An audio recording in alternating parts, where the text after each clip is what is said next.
I want to start with the traditional theory of aging. I like to call it the long, slow rot theory.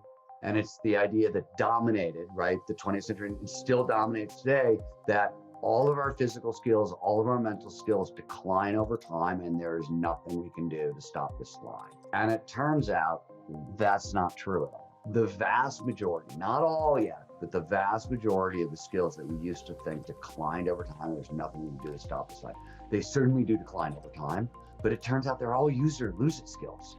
And if you never really stop training these skills and really get serious about them, you can hang on to them, even advance them so much longer in life than anybody thought possible. So that's overall first picture. Second thing I need to tell you is a little bit more on the cognitive side.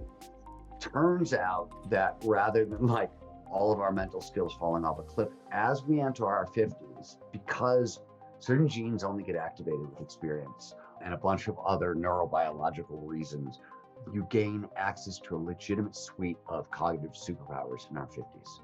So the first thing that happens is we're getting access to whole new levels of intelligence that open up for us, right? We start seeing things from multiple perspectives. So everything from abstract reasoning to problem solving to analytical thinking improves. Is this a result of simply something biologically that happens at a certain age? I'll go through the rest of the biology. What happens more than anything else is the two hemispheres of the brain, they sort of work in opposition for most of our life.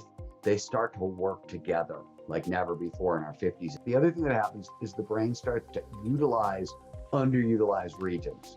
As a result, new levels of intelligence, whole new levels of creativity, and this includes mostly divergent thinking, so outside the box thinking, the hardest area to train. We also gain access to whole new levels of empathy and wisdom is a very distinct neurobiological trait. What is at the heart of Gnar country, and you get a kick out of this, is, so I have been doing this work and looking at all these ideas for a while. But one of the classical saws is that you can't teach an old dog new tricks. And outside of all this research that I'm talking about, there was stuff coming out of flow science, out of embodied cognition, a couple other places. And I said, if this stuff is right in theory, you should be able to learn really difficult, even impossible skills later in life than anybody thought possible. So I took a bunch of those ideas, I blended them together into a protocol, and I decided to see if I could teach myself how to park ski in my 50s. And park skiing is the discipline of skiing that involves doing tricks off rails and on boxes and wall rides and over jumps. And it is very, very acrobatic. It is very dangerous. There's general thinking that if you haven't learned how to park ski over the age of 35, it's going to be really difficult. And over 40, 45, 50, crazy impossible is what you hear.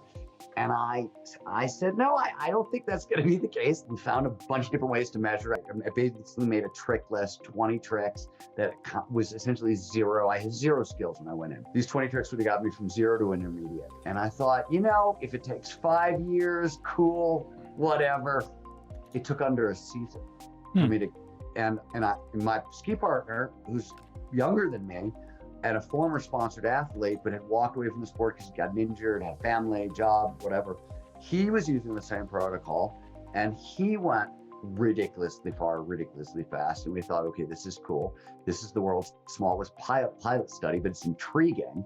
And so we then took those same ideas and then took 17 older adults, ages 30 to 68, and in 4 days on a mountain together, taught all of them how to park ski or snowboard. And then we actually removed the action sports from the protocol and just used it as a peak performance aging protocol and ran about 500 people through it just to see if they found it incredibly useful in their lives. And it's now a new class with the Flow Research Collective. The ski experiments themselves is the heart of the book.